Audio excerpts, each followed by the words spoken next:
क्या पंजाब एक और सियासी बहरान की जाने बढ़ रहा है? परवेज इलाही आज एतमाद का वोट लेंगे या नहीं? वजारत आला जाएगी या असम्बली तोड़ने की तारीख तक कुर्सी बचाएंगे या मामला अदालत तक जाएगा? तख्ते लाहौर की जंग एक बार फिर जोर पकड़ गई है।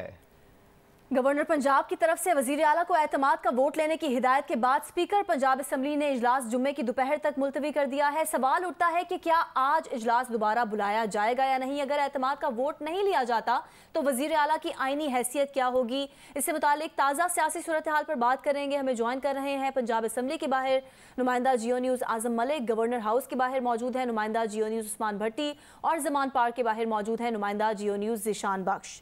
सबसे पहले बात करते हैं उस्मान भट्टी से, जो गवर्नर हाउस लाहौर के बाहर मौजूद हैं। उस्मान, आज के इजलास के लिए नून लीग ने क्या हिकमत अमली बनाई है? जी, आज जैसा कि गवर्नर पंजाब ने एडवाइस दे रखी थी कि वज़ीर आला पंजाब जो है आज एतमाद का वोट लेंगे, मगर कल क्योंकि स्पीकर पंजाब असम्बली सब्तैन खान साहब की तरफ से कह दिया गया कि वो अब जुमे को इजलास होगा, मगर हमारे जो ज़राए हैं उनके मुताबिक आज 4 बजे तक अगर वज़ीर आला पंजाब जो है एतमाद का वोट नहीं लेते पंजाब असम्बली में, तो गवर्नर पंजाब की जानिब से एक नोटिफिकेशन मजीद जारी किया जाएगा, जिसके मुताबिक ये होगा कि वज़ीर आला अब वो मजीद नहीं रहे। और मैं आपको ये भी बताऊं कि आज जो इतलात थी कि MPA जो है जिनका ताल्लुक पाकिस्तान मुस्लिम लीग नून और पीपल्स पार्टी से है कि वो आएंगे पंजाब असम्बली, वो भी नहीं आ रहे। अभी ऐसी कोई हदायत भी नहीं जारी की गई मेंबरान पंजाब असम्बली क्योंकि वो पंजाब असम्बली पहुंचे, मगर हमारे पास जो इतलात हैं उनके मुताबिक ये है कि आज 4 बजे के बाद गवर्नर पंजाब लीगुर रहमान एक नया नोटिफिकेशन जारी करेंगे, जिसके मुताबिक ये होगा कि वज़ीर आला परवेज़ इलाही मजीद जो है वो वज़ीर आला नहीं रह सकते, बतौर काम नहीं कर सकते। ये अभी तक की जो स्ट्रेटजी है वो ये है। जो भी आइनी माहिरीन है, कानूनी माहिरीन है, बहुत अहम इजलास कल गवर्नर हाउस में हो, जिस इजलास में वफाकी वज़ीर दाखिला राना सनाउल्लाह भी थे, इसके अलावा तारिक बशीर चीमा जिनका बता रहे थे। अच्छा आजम, आप बताइए कि असम्बली ज़राए का आज के इजलास के बारे में क्या कहना है? नीलम, देखिए बड़ी दिलचस्प सूरत हाल है। जैसे उस्मान भट्टी साहब भी ये फरमा रहे थे कि कल स्पीकर पंजाब असम्बली सब्तैन खान ने एक नोटिफिकेशन जारी किया और रूलिंग दे दी कि ये इजलास जो गवर्नर पंजाब की तरफ से तलब किया गया है वो गैर आइनी है और वो ऐसे किसी इकदाम को नहीं मानेंगे जो गवर्नर की तरफ से किया गया। उनका ये कहना था कि अगर गवर्नर चाहते हैं कि वो एक इजलास तलब करें तो वो फिर ईवान इकबाल जैसा इजलास तलब कर लें, जैसा हमजा शहबाज के दौर में हुआ था। ताहम स्पीकर इस बारे में बड़े कॉन्फिडेंट नज़र आए। उनका कहना था कि वो किसी भी सूरत आज 4 बजे इजलास तलब नहीं करेंगे। पंजाब असम्बली के बाहर पुलिस की भारी नफरी को तैनात कर दिया गया है। सिर्फ असम्बली स्टाफ ही पंजाब असम्बली के अंदर जा सकता है। नून लीग और पीपल्स पार्टी के अरकान का ये कहना है कि यहाँ पर अपडेट किया। मजीद आपको बताएंगे तहरीक इंसाफ और मुस्लिम लीग काफ ने आज अपनी अपनी पार्लिमानी पार्टियों के इजलास तलब कर लिए हैं। दोनों जमातें पंजाब की वजारत आला के मुस्तकबिल पर क्या स्ट्रेटजी अपनाएंगी, ये जानते हैं नुमाइंदा जियो न्यूज़ ज़ीशान बख्श से। ज़ीशान, क्या पता चला इस मुतालिक?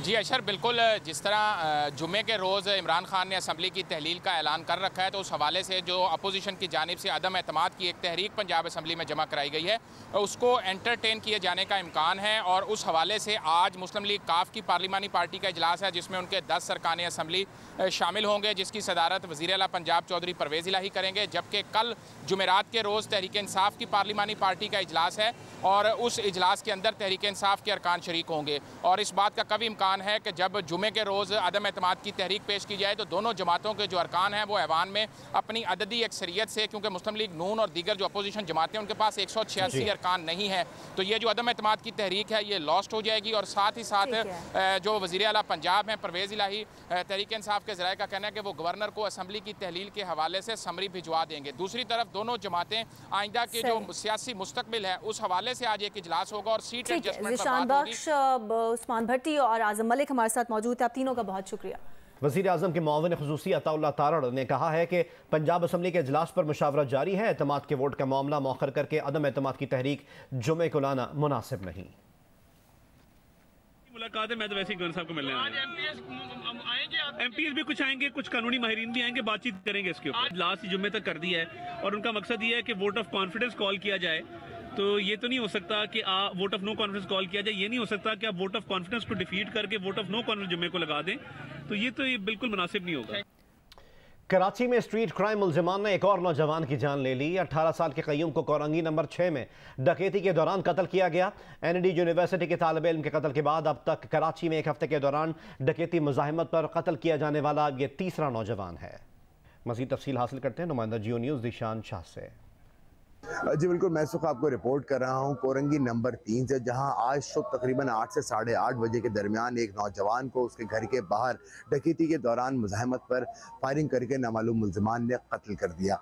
ये वही गली है और इस वक्त उस नौजवान के जिसकी शनाख्त 18 साल क़य्यूम के नाम से हुई है, उसके घर में इस वक्त जितने भी वर्सा हैं वो जो रिश्तेदार हैं उनके आने का सिलसिला जारी है। इस वक्त जो क़य्यूम की जो लाश है वो जिना अस्पताल में ज़ाब्ते की कार्रवाई के लिए मुंतकिल की गई है। अब तक की इत्तलात के मुताबिक पुलिस हुकाम का कहना है कि सुबह के औकात में, और जो अहले इलाका से बात हुई है उनके मुताबिक सुबह के औकात में ये अपने घर के बाहर मौजूद था। सब्ज़ी और पानी की सप्लाई का ये काम करता था, घर के बाहर ये मौजूद था। तमाम इस दौरान घर के बाहर ही मोटरसाइकिल पर सवार 2 मुसल्लह मुल्ज़िमान आए जिन्होंने मौके पे इसको लूटने की कोशिश की। तमाम इस दौरान इसने जो क़य्यूम है उसने घबरा कर भागने की कोशिश की, जिसके ऊपर जो डाकू थे उन्होंने फायरिंग कर दी और मौके पर ही जाँ बहक हो गया। जाए वक़्वा से 2 खोल बरामद किए गए हैं जिनको फॉरेंसिक के लिए भिजवा दिया गया है। तमाम अभी भी उसका पोस्टमार्टम मुकम्मल तौर पर क़य्यूम का नहीं हुआ है, जिसके बाद में उसकी लाश को घर पर लाया जाएगा और फिर मज़ीद तदफीन के अमल को आगे बढ़ाया जाएगा। जी बहुत बहुत शुक्रिया। दिशाना में अपडेट कर रहे थे कराची में पेश आने वाले इस वाक़े से मुताल्लिक। आगे बढ़े और आपको बताएं कि डस्का इलेक्शन में मुबैना बेज़ाब्तगी पर कार्रवाई के खिलाफ दरख्वास्त की लाहौर हाई कोर्ट में समाअत हुई। अदालत ने अफसरान के खिलाफ इलेक्शन कमीशन की कार्रवाई कलअदम करार दे दी है। तफसील हासिल करते हैं नुमाइंदा जियो न्यूज़ शाहिद हुसैन से। शाहिद, अपडेट कीजिएगा।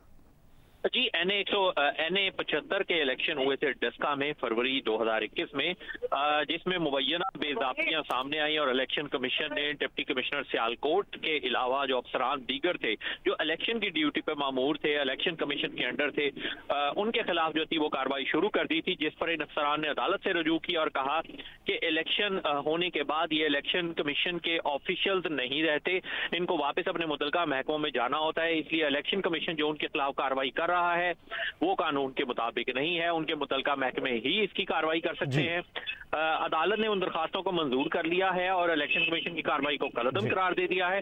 ताहम अदालत ने फैसले में लिखा कि अगर इलेक्शन कमीशन को ये लगता है कि अफसरान जो है इस बेज़ाब्ती में मुलविस थे तो उनके मुतलका महकमे शायद हम आपसे मज़ीद अपडेट्स हासिल करते रहेंगे। हुकूमत की तरफ से रात 8 बजे मार्केटें बंद करने के फैसले को ताजिरों ने मुस्तरद कर दिया। कहते हैं हुकूमत का यह फैसला मुआशी कत्ल है। इस्लामाबाद से हमें रिपोर्ट करेंगी आमना आमिर। जी बिल्कुल, वफाकी हुकूमत ने गुज़िश्ता रोज़ जो है मार्केटें और बाज़ार जो हैं वो रात 8 बजे बंद करने का ऐलान किया है और इस हवाले से जो है ट्रेडर्स ने इसको मुस्तरद किया है। और इस वक्त मैं अपारा मार्केट में मौजूद हूँ, यहाँ पे जो ट्रेडर्स दुकानदार मौजूद हैं उनसे पूछती हूँ कि वो क्या कहना चाहेंगे। 70 साल से इन्होंने बिजली पूरा नहीं किया, अभी क्या कर लेगा। मार्केटें रात को बंद करके मुल्क को पीछे धकेलने की, आवाम को मुश्किलात में डालने की कोशिश है। 8 बजे अगर इन्होंने बंद कर लिया तो आगे काम का सत्यानाश हुआ है, काम का तो है ही नहीं बिल्कुल। महंगाई इतनी है कि गरीब का घर का गुजारा नहीं हो रहा।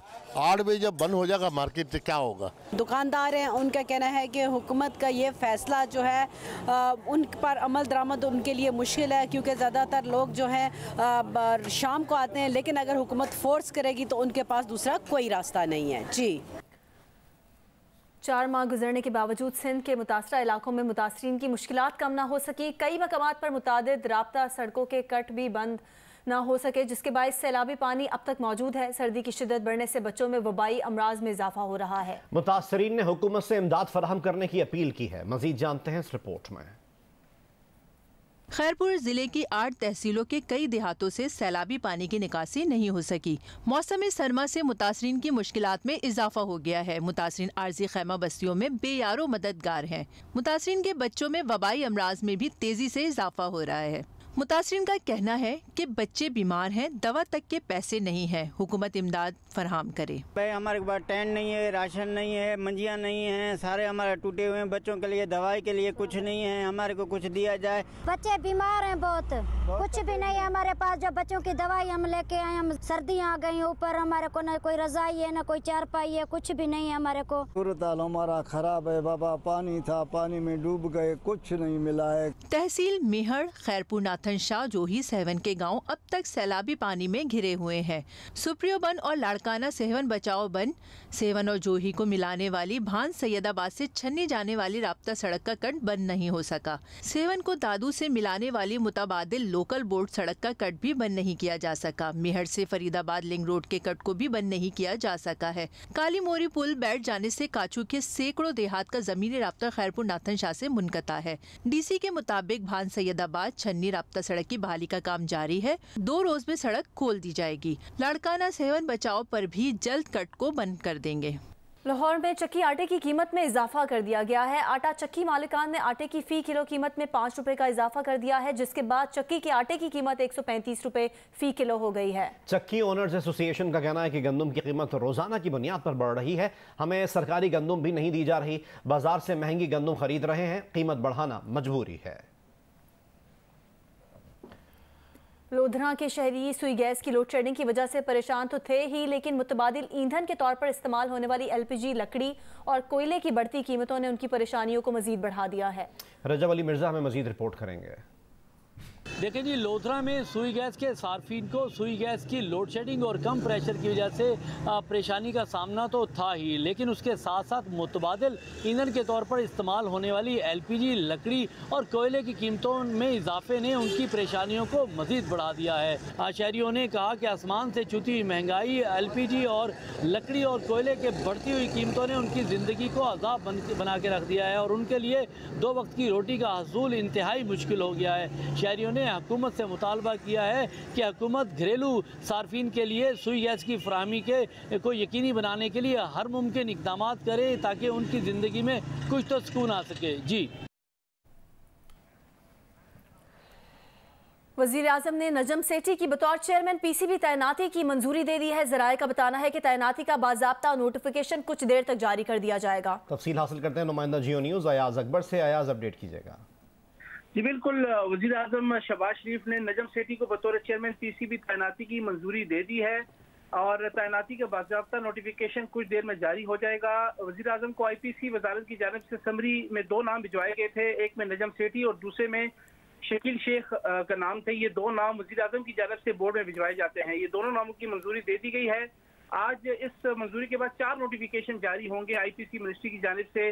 पहले नोटिफिकेशन के मुताबिक जो 2019 का जो आइन था उसको खत्म करने का नोटिफिकेशन होगा। दूसरे नोटिफिकेशन में जो वज़ीर आज़म उस वक्त के वज़ीर आज़म 2019 में जो उन्होंने 2 नाम जिसमें रमीज राजा और असद अली खान के नाम थे, उन 2 नामों को खत्म करने का नोटिफिकेशन होगा।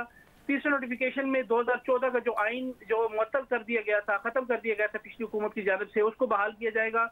और चौथे नोटिफिकेशन में जो उस मौजूदा जो अभी सेटअप आ रहा है बोर्ड को चलाने का तरीकाकार, उसको कैसे चलाया जाएगा टेम्परेरी तौर पर, उस सेटअप का ऐलान किया जाएगा। इसमें जो बड़ा क्वेश्चन है कि जो भी दौरा न्यूजीलैंड की टीम अभी आ रही है उसके हवाले से सिलेक्शन कमेटी है। बहुत शुक्रिया आजम भर, हमें तफसील प्रोवाइड कर रहे थे कि वज़ीर आज़म ने नजम सेठी की बतौर चेयरमैन PCB तैनाती की मंजूरी दे दी है।